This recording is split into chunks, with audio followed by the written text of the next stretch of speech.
Democrats unleash Vice President Kamala Harris to go on an abortion tour across the United States. Oddly enough, abortion is the one topic that could beat Donald Trump or any other Republican. The Supreme Court ruled today that Donald Trump has been barred from being on the presidential election ballot because they say he provoked the insurrection on January 6th. New polling data shows that the vast majority of Democrats want President Biden's son Hunter to be arrested and pay for his crimes, and Mitch McConnell of the Senate just set a new record. Thank you so much for liking and sharing these videos. It really helps me out, so thank you so much. Texas Governor Greg Abbott has just signed a new bill that makes it legal for state officials to arrest migrants that cross the border illegally. Shortly after signing, Abbott stated, "Illegal entry into Texas is now a crime, subject to removal or imprisonment." Texas will also fund new wall construction and increase human smuggling penalties. The reason for this decision is simple. It's the result of the Biden administration failing to budge on any meaningful border security legislation over the last 2 years.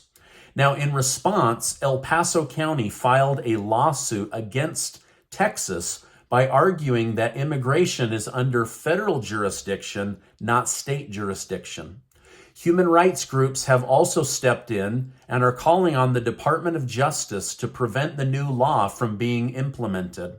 Now, I'm expecting Biden to step in and challenge this law personally, as I'm sure he wants to see more and more people surge into the country so that they can become future Democrat voters. Otherwise, why would you fight so hard to let people illegally break into your country? As the Biden administration gears up for 2024, Vice President Kamala Harris has been commissioned to go on an abortion tour around the country. This very controversial and dividing issue is expected to give Democrats an upper hand with American culture and values as they've shifted over the last decades. Republicans such as Nikki Haley and Donald Trump have noticed this and have actually softened their stance and their approach on abortion. But I told you guys a couple of videos back, 25% of Democrats, the only reason that they vote is to keep abortion available for women. So this is a huge topic, and with the overturning of Roe versus Wade, it's going to be the number one bear that they poke in order to get a reaction out of their voters. Hillary Clinton has continued to attack Donald Trump by calling him a dictator, despite his frequent objection to the claim. In response to Trump jokingly saying he would be a dictator, but only for one day, Clinton said, "I take him at his word. I mean, come on, is he joking?"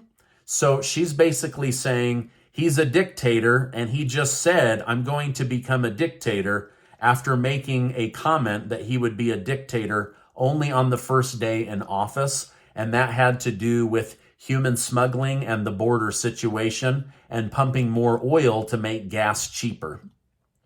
Now, as Donald Trump shifts his focus to targeting Nikki Haley instead of Ron DeSantis, she blasted him for getting nervous. Haley took the fight to Twitter and stated, 2 days ago, Donald Trump denied our surge in New Hampshire. Now he's running a negative ad against me. Someone's getting nervous. In response, Trump has continued to post screenshots of polls which show his massive lead over Haley and DeSantis in the state of New Hampshire. Now, as I was researching today's video, it was announced that Colorado's Supreme Court has just ruled that Trump cannot appear on the presidential ballot in 2024. They have ruled that Donald Trump violated the insurrection clause of the 14th Amendment. This is the first time in history a ruling like this has been made and will undoubtedly cause an appeal by Trump's lawyers and legal team. Now, Trump's attorneys have argued that the clause does not apply because he was not an officer of the United States, and this was a Civil War era law only. Trump can still win the election, but He may not be on the ballot in Colorado, but my guess is right now, as I'm telling you this, his legal team is appealing this ruling up to the federal Supreme Court, which can overrule as it has more authority than a state Supreme Court. Now, speaking of polls, a new Harvard Caps Harris poll showed that a majority of Democrats want Hunter Biden prosecuted for dodging his deposition with Republicans.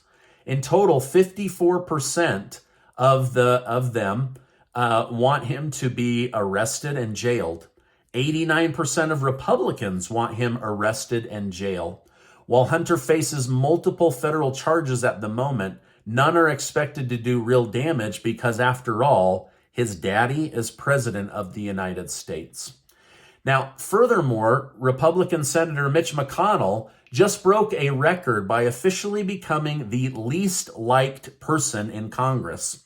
While Biden is only getting a 33% approval rating, Mitch McConnell is getting a 6% approval rating, according to Monmouth University poll.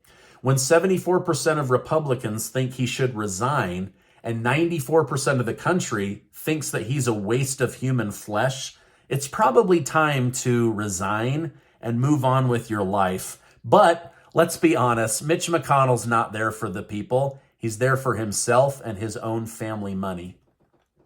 Now, the Washington Post, the same media company that seemingly attempted to sidestep the Hunter Biden laptop story, has just claimed that the FBI is in possession of tapes which showed that James Biden negotiated business deals involving Joe Biden. Now, according to the Post, James Biden spoke with trial attorney Richard Scruggs, who tried to leverage Joe Biden's influence to help close a deal with tobacco companies that were forced to pay billions of dollars in fines.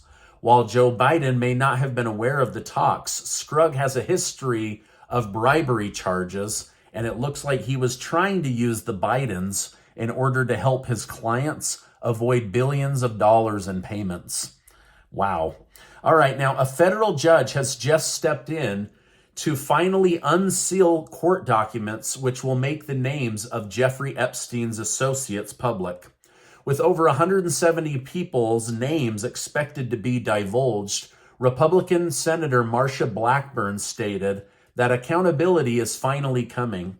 Blackburn has been a huge advocate for exposing the Epstein crimes and those in his inner circle, which has been very hard to do. Remember, I reported that Democrat Senator Dick Durbin blocked this because he likely has friends or clients or corporate donors whose names will appear. But unless this judge suddenly unalives him or herself, these names are going to come out. And my guess is we're going to recognize many of them. Now, in regards to our allies in Israel, the Times of Israel has reported that the IDF has gained full control over the Jabaliya area in Gaza. According to Israel, hundreds of terrorists have been killed in the area. Much of their infrastructure has been decimated, and due to immense pressure, it appears that Hamas may be forced to accept another ceasefire in exchange for hostages shortly. As of now, Hamas still has 128 people in their custody, and Israel is pushing for women, children, and the elderly to be released first, but they're hoping to bring everybody home on this next interaction. Now, before you go, I want to remind you that you are amazing. Thank you so much for being subscribed to this channel and supporting me. Currently, my channel is being suppressed. I have people looking into what's going on, but please give this video a like, share it, leave comments. All of those things help to push it up. Now, check out this interview from earlier today with Kash Patel, a former Trump advisor that kept our country safe. He goes into some things that I never thought of before that were super, super interesting. I'll leave it right there. Thanks so much, and I will see you on the next video.